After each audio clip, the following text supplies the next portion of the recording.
Bonjour, bonjour. Alors, nous continuons un tout petit peu les vidéos précédentes dans les effets de contrainte. Nous avons vu donc dans les mémoires familiales, transgénérationnelles, nous avons vu sociales, euh, légèrement. Et puis, je voudrais parler un tout petit peu des mémoires karmiques, donc mémoire karmique directe ou résiduelle. Pourquoi résiduelle? Parce que tout simplement, beaucoup de personnes qui ont beaucoup travaillé sur les mémoires karmiques se retrouvent à, disons, ressentir encore les effets des mécanismes de ces mémoires. Il faut savoir accepter tout simplement que les mémoires sont parfois très imprégnées. Elles ont tellement, disons, résonné dans les traumas qu'il reste encore des petits échos, un petit peu ce que j'appelle les mémoires résiduelles, qui parfois, comme des ronciers, tentent de reprendre un petit peu le territoire et remarquent renouvellent les marqueurs. Hein, bon, voilà, c'est des notions de marquage, et remettent les marqueurs dans la vie des personnes parce que il y a une raison toujours, hein, il y a toujours, s'il y a un effet, il y a une cause, il y a que pourquoi toutes ces mémoires sont résiduelles ou ne sont pas complètement entre guillemets libérées, bien que je vous ai expliqué que ce n'est jamais libéré complètement, hein. Il faudrait qu'on quitte cette enveloppe pour que cela soit, et peut-être pas tout à fait quand même, hein. Il faut passer de l'autre côté pour le savoir. Eh bien, c'est parce que tout simplement, il y a une nature que nous possédons tous. Alors, c'est la nature de l'ego spirituel. Donc, c'est un vaste sujet, on ne va pas l'aborder. On va juste un petit peu essayer de comprendre les mémoires résiduelles, les mémoires karmiques. Alors, c'est tout simple, c'est répétitivement les mémoires karmiques. Alors, il peut y avoir des karmas familiaux, hein, ne l'oublions pas. Hein. Et donc, c'est tout simple, c'est-à-dire que régulièrement, on revit dans les relations avec l'autre ou avec les autres, des situations aussi tout court, des schémas répétitifs de la même manière qu'on les reconnaît dans les trames des mémoires familiales. Ça veut dire que le karma n'est pas résolu. Tout à fait. Donc, il faut se repencher un petit peu à cette notion de ce qui n'est pas facile, hein, de mémoire karmique, parce qu'il faut comprendre que chaque plan de mémoire a son expression, a sa vibration, a ses, disons, ses marqueurs, et on ne peut pas appréhender tout d'un coup. C'est un vaste chantier, hein, c'est pyramidal d'ailleurs. Et ce qui fait que la mémoire karmique, c'est à la fois un petit peu la base et la pointe d'une pyramide. Aussi bizarre que ça paraisse, il faut le considérer comme cela. Donc, il y a un petit peu le karma source, on va dire, hein, et ensuite les divers niveaux qui se manifestent de vie en vie, de situation en situation. Alors là, l'image qui me vient, pour vous trouver un exemple, parce qu'on comprend bien hein, avec les exemples, eh bien, c'est cette histoire vraiment très émouvante, extraordinaire. C'était dans le Doubs, et une vieille dame est venue, là où on était, où on recevait, une vieille dame est venue en sollicitant si elle pouvait passer un rendez-vous et un petit peu voir sa lecture d'aura, parce que ça lui plaisait beaucoup. Hein. Évidemment, c'est toujours très agréable de voir son aura en image grâce à un appareil, une application quantique géniale. Eh bien, il faut toujours penser que l'aura, c'est à l'instant T. 5 minutes après, elle a déjà changé si vous sollicitez des réharmonisations. Donc, cette dame avait sollicité, et puis en nous disant qu'elle n'était pas sûre qu'on accepte de la prendre en rendez-vous. Alors, bon, pourquoi on ne vous prendrait pas? Ah, mais au vu de mon âge, enfin, il n'y a pas d'âge. Et donc là, elle nous a dit, oui, mais monsieur était déjà venu avec un genre d'appareil, et quand j'ai demandé, il m'a dit, vous êtes trop vieille. Ça nous a beaucoup choqués. On a dit, vous savez, pour faire une lecture, on n'est jamais vieux. on n'est jamais vieux. Et lorsqu'on a fait la lecture, ça a été extraordinaire parce que la lecture était sur le plan justement karmique et karma familial d'ailleurs, et dans lequel, d'une manière simple, on a tenté de lui faire comprendre ce qu'on percevait, c'est-à-dire que, voilà, madame, vous auriez dû être une personne qui étudie, qui fait des études, votre intelligence et de femme était destinée à ça dans la lignée aussi, et vous n'avez pas pu le faire parce qu'il y a un karma répétitif, familial, qui fait que systématiquement, eh bien, ça n'a pas pu se réaliser. Et votre nature de cœur a fait que vous avez pris en charge tous ces karmas. Et c'est un petit peu comme si vous marchiez avec un sac à dos qui pèse des tonnes et la vie ne vous a pas donné les possibilités pour pouvoir étudier et sortir de votre condition, enfin sortir la famille aussi, hein, de cette condition. Et elle était très émue parce qu'effectivement, elle nous a raconté que suite à certains événements familiaux, au lieu de faire des études, elle a été condamnée, c'est vraiment le mot, à faire des ménages et toute sa vie pour subvenir aux besoins de ses parents qui avaient tout perdu, bon, la guerre, etc. Et cette image de sac à dos qu'elle portait, non seulement son propre karma, mais aussi tous les karmas précédents, parce que c'était une destination qui pesait sur l'élément féminin. Elle a été très émue et elle nous a dit « mais c'est pas possible, c'est pas possible ». Je reviens. Elle est allée chercher chez elle une image qu'elle nous a offerte d'ailleurs. C'est le dessin d'une femme toute courbée sous le poids d'un gros sac à dos qu'elle tire en montant une côte et il y a plein de... Je me demande même si ce n'était pas des livres qu'il y avait dans le sac. Et elle nous a dit, ça fait des années, j'ai 80 et quelques années, ça fait des années que j'ai cette image tous les jours en face de moi quand je me lève. Je sais que c'est important, mais je ne savais pas pourquoi.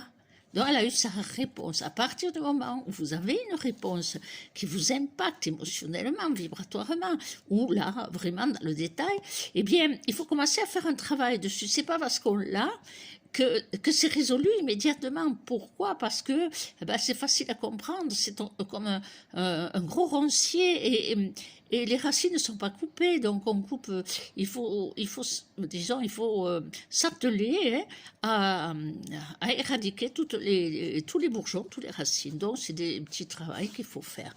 Et ça, c'est les mémoires karmiques qui peuvent être très très très forte et très puissante et maintenir l'être dans un schéma répétitif. Alors là, c'était un schéma collectif, familial, féminin, mais il y a des schémas qui sont moins collectifs au niveau famille, mais qui sont très, très personnels à sa propre vie, donc à ses propres mémoires de vie, de plusieurs vies. Ça, c'est très intéressant. Vous savez, on dit toujours qu'un travail, c'est des couches et des couches. Oui, c'est des couches et des couches, et puis dans ces couches, il y a d'autres couches. Mais c'est pas grave. Le principal, c'est de commencer ce travail, et vous verrez que petit à petit, les premiers temps qu'on travaille, il se produit des mécanismes d'émotion qui remet des souffrances. Et c'est pour ça qu'il faut en rire. C'est pour ça qu'il faut y mettre youpi, eureka. Voilà, ça résonne. Ça résonne pas pour en faire une torture, pour en faire vraiment, on creuse. Non, au contraire, se délivrer dans la joie, dans le soulagement. On a mis le doigt sur une plaie, on va dire ça comme ça, et bien on va la cautériser petit à petit, et vous allez voir que l'inflammation qu'elle provoque va diminuer. C'est pour ça qu'il faut arriver à trouver des petits outils. Alors, dès l'instant où vous commencez à vouloir avancer, sachez que la vie vous aide. Vous allez vous trouver sur le chemin des personnes adéquates pour vous aider, ou des livres, enfin des rencontres. Vous pouvez faire des démarches intérieures vous-même. La méditation, ça sert à ça, à rencontrer des plans. Alors, ne croyez pas que c'est « youpi, ça y est, je suis délivrée ». Non, c'est toujours comment dire, c'est en diminution, comme si vous aviez baissé le gaz sous une casserole, l'eau ne bout plus, mais la température est toujours un petit peu élevée. Il faut attendre du temps. Et au fur et à mesure que vous allez travailler, eh bien c'est comme si vous remettiez une eau vivifiante dans la casserole et que petit à petit, tout vous semble plus léger, même si vous redécodez quelque chose, eh bien, c'est tiède. Vous voyez l'image, pourquoi je vous donne cette image. Par contre, c'est là que je reviens aux premières vidéos. Il faut apprendre à travailler sur ce regard sur soi, sur ses émotions. Pourquoi? Parce que dès l'instant où on s'énerve, où on se contrarie de quelque chose, où on monte la pression en soi, eh bien, sachez que vous remontez le feu. Et là, la mémoire, eh bien, elle peut commencer à s'exprimer dans l'attractivité de la mécanique qui vous éloigne de la conscience et de la lumière. Voilà. Ce sont des mécanismes, il n'y a rien de magique. Enfin, des fois, c'est un peu magique, mais il n'y a rien de magique. Ce sont des mécanismes. Et le seul moyen d'avancer là-dedans, quel que soit le plan émetteur de la mémoire, qu'elle soit familiale, qu'elle soit transgénérationnelle, qu'elle soit sociale, qu'elle soit relationnelle, qu'elle soit karmique, eh bien c'est de l'aborder calmement. L'aborder calmement, regarder, disons, avec notre intelligence, bien sûr, et puis l'intelligence du cœur. Oui, parfois, on voit ressurgir au détour d'un emportement, d'une colère, d'une grosse émotion, on voit ressurgir le mécanisme. On peut aussi l'observer chez ses proches, chez les autres. Dieu merci, on a vu beaucoup de mamans vraiment travailler pour essayer d'alléger chez leurs enfants ces poids-là. Et ne croyez pas que c'est en vain, même si vous voyez ressurgir des petits mécanismes ou des gros même, c'est pas grave. C'est que c'est le moment de retravailler dessus, c'est tout. Ça veut dire que en fait, sur le chemin de l'éveil, on ne s'endort pas. Voilà. Ça, c'est déjà une bonne chose. Rien n'est acquis. Ça, il va falloir se le dire. Rien n'est acquis. Ceux qui font des moi, je suis arrivé à un certain niveau, eh bien ça, c'est l'ego. Parce que rien n'est acquis. Tout peut basculer à un instant. Et puis, qu'est-ce qui peut être dans la notion d'acquis, si ce n'est peut-être avoir aidé quelqu'un et ça disparaîtra pas dans l'étincelle du cœur. Eh bien, c'est comme un brillant qui s'incruste et c'est pas perdu parce que ça vous éclaire à l'intérieur. L'autre est éclairé, il est heureux, c'est très bien, mais c'est vous que ça éclaire à l'intérieur. Il n'y a pas de cocorico là-dedans à faire. D'ailleurs, le silence est d'or, hein. La parole, elle abîme plus qu'autre chose. Donc, voyez, ne vous démoralisez pas. Ces vieilles mémoires, il faut qu'elles nous lâchent dans le sens, comprenez-le bien, de l'oppression et de la pression que cela met en nous. Il faut qu'elles lâchent se monter en énergie pour nous entraîner dans une force, disons, une force involutive. Voilà. Donc, nous avons encore à travailler sur les mémoires. Pourquoi aussi? Pourquoi au-delà de notre propre tracas dans lequel nous nous mettons souvent culpabilisation, j'aurais dû faire ci, j'aurais dû comprendre, etc. Il y a quelque chose qu'on ne maîtrise pas et qui sont les mémoires des karmas collectifs. Or, nous avons des casseroles dans notre humanité assez complexe et assez sérieuse pour dire qu'on n'a pas toujours été aligné, ni toujours productif, positif pour l'humanité. Et tout ça, ça fait partie des mémoires qui sont un terrain, un terreau à pouvoir continuer à cultiver ces ronciers de l'humanité qui parfois se réveillent, se réveillent dans nos circuits neuronaux, hein, puisque aujourd'hui, la manipulation de la peur, ça en fait partie. Donc, chassons cela, hein, travaillons chacun chez nous, sur nous et dans le collectif, parce que ce qu'il y a de merveilleux, voyez-vous, c'est quand on met en route un atelier, quand on met en route un atelier, les personnes qui viennent, c'est les personnes qui, quelque part, vous savez, quand on met en route un atelier, il n'y a pas de publicité. Hein. Donc, ça veut dire que ceux qui viennent, c'est parce que quelque part, ils ont croisé soit notre chemin, soit le chemin de quelqu'un et qui les a incités à participer. Donc, vous voyez, c'est déjà prédestiné, si on pourrait dire. Les fils de la lumière ont déjà tissé la trame de la maille, de l'être unique que nous allons former que nous formons quand nous faisons un atelier. D'ailleurs, on le voit quand on fait les auras du groupe, dont nous créons une unité 1. Et ce personnage 1, il est composé de beaucoup d'échos. Ce qui est dit pendant l'atelier résonne dans chacun, et chacun dans son histoire, dans son plan et dans ses mémoires. Donc, chaque fois que vous travaillez sur vous, eh bien, à faire lâcher ces mémoires, eh bien, vous travaillez aussi dans la trame de vos enfants. Vous voyez, rien n'est inutile. Rien n'est acquis, mais rien n'est inutile. Donc, lâcher les vieilles mémoires, c'est formidable quand on le fait, comme nous l'avons fait bien souvent, d'une manière ludique, joyeuse, et même si parfois ça peut être un petit peu interpellatif. Alors, j'ai vu là dans un commentaire, je ne peux pas me rappeler de tout, et puis bon, se rappeler de ce que la personne me sollicite à me rappeler, c'est pas une très bonne nourriture. Alors, ma foi, peut-être mon cerveau les oublie parce que, ma foi, c'est pas toujours amusant de rencontrer ça. Dieu sait pourtant que dans notre humanité, c'est très marquant.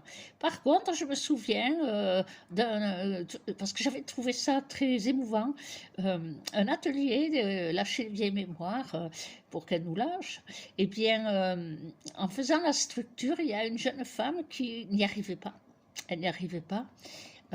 Former la structure, elle n'y arrivait pas, et elle s'est mise à trembler, et elle était en état de gros stress, de grosse panique, au point que je me suis mis derrière, je me suis mis dans sa vibration, et puis je lui dis d'une voix très douce, comme si je parlais à un enfant, je lui dis on va y arriver, et puis j'ai mis mes mains sur ses mains, et nous avons formé la structure ensemble, dans la paix, dans le calme, dans la douceur. Et au fur et à mesure qu'elle lâchait prise à ses émotions, qu'elle se laissait porter par le mouvement et qu'elle faisait la forme avec mes mains et dans ses mains, elle s'est mise à pleurer d'un gros sanglot. Et là, évidemment, on était tous pleins d'amour et attentifs. Hein, tous les participants étaient dans l'émotion d'aider la personne qui se délivrait ainsi. Eh bien, là, elle nous a expliqué qu'elle était dyslexique quand elle était petite. Et la maîtresse se moquait d'elle et la cassait chaque fois qu'il y avait quelque chose à faire. Et elle retrouvait cet état. Elle a retrouvé cet état ce jour-là. C'était une mémoire catastrophique pour elle dans son âme d'enfant. Et c'est terrible, les âmes d'enfant, ce qu'elles peuvent souffrir. Donc, vous voyez, ça c'est le téléphone qui sonne, ça va s'arrêter. Eh bien, vous voyez, cet instant, je l'ai trouvé merveilleux, parce qu'on a pu apporter, nous tous, hein, je veux dire, moi, participante, bien sûr, mais tous les participants, par leur énergie de cœur, par leur soutien moral, tous ont pu apporter tant d'amour à cette âme d'enfant, cette personne qui retrouvait son âme d'enfant blessée, humiliée. Vous voyez à quel point cela peut encoder chez la personne des réactions vis-à-vis de lui-même. Donc, faire ce travail, c'est déjà du bonheur. Si vous trouvez sur votre route des personnes qui vous aident en faisant des ateliers, des conférences, des livres, quel que soit l'outil, il y en a tellement, eh bien, faites-le dans le bonheur de pouvoir le faire. Vous comprenez? Ce n'est pas le résultat qui compte, c'est l'action. Personne ne demande de réussir. Il n'y a pas de réussite, il y a du bonheur, c'est tout. Il y a du bonheur de se sentir plus léger et beaucoup plus joyeux. Et c'est vrai qu'on le constatait à chaque fois qu'on se réunissait pour faire du travail. Mais quelle joie! Quelle joie entre tous les participants! Quel bonheur de se retrouver! Pourquoi? Parce que c'était pas par le mental. Tous ceux qui ont participé, ils en sont témoins. C'était pas par le mental. On peut pas l'empêcher d'être là, le mental. Mais c'était la joie d'être ensemble et de travailler dans cet état de délivrance, finalement. Donc, quel que soit le moyen, eh bien, mettez-vous en joie. Hein, mettez-vous en joie, parce que toutes ces vieilles mémoires qui pèsent, eh bien, si vous saviez à quel point c'est véritablement un poids, hein, un poids dans les énergies, c'est réel, c'est constaté, hein, et s'alléger, c'est-à-dire les porter, les faire remonter, c'est alléger la masse et la densité. Ça vous paraît bizarre peut-être, mais je vous assure que c'est réel. C'est réel parce que tout le long de l'atelier, eh bien, en les portant pour vous, avec vous, on en allège la densité, le poids. C'est pour ça que je dis, les ateliers que vous faites, qu'ils soient vibrants et afin d'être vivants. Si c'est que du blabla, oui, votre mental, il est intelligent, hein, il est très intelligent, mais ce n'est pas l'intelligence qui va faire bouger les énergies du cœur. Ça va remplir la connaissance, le mental, oui, l'intelligence du mental, je n'ai pas d'autres mots.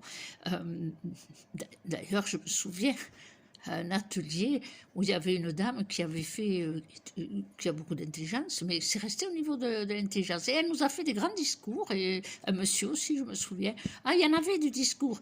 Eh bien, vous ne savez pas, énergétiquement, je ne comprenais rien. Il a fallu que je dise à un moment donné, excusez-moi, mais vous comprenez, vous? Parce que moi, je ne comprends pas. Vous mettez plein de mots, et ça ne résonne pas. Mon cerveau, il ne comprend pas. J'ai cette chance que quand c'est pas vibrant, mon cerveau n'entend pas. Je reconnais chaque mot et c'est tout. Et ça ne veut rien dire. Voilà. Donc faites-le avec le cœur et n'amenez pas trop votre mental. Ne cherchez pas trop à comprendre, mais cherchez-le à le vivre. Quoi que vous preniez comme outil, vivez-le. Voilà. Je vais faire après une petite vidéo, je pense, sur la sagesse. Quelqu'un m'a demandé la sagesse et un autre mot, je ne m'en rappelle plus. Donc, pour le moment, eh bien, cette petite approche, c'est une petite approche, hein, j'ai 3 plans dans lesquels, il y en a d'autres, mais on ne va pas s'en occuper, les 3 plans par lesquels on aborde eh bien, le poids et l'empreinte en nous et les effets de contrainte que ça provoque, qui viennent des vieilles mémoires, quelles qu'elles soient, eh bien, on peut tout simplement alléger le poids et s'observer soi-même afin de ne plus les laisser un petit peu reconstruire les mécanismes. Voilà, à tout bientôt.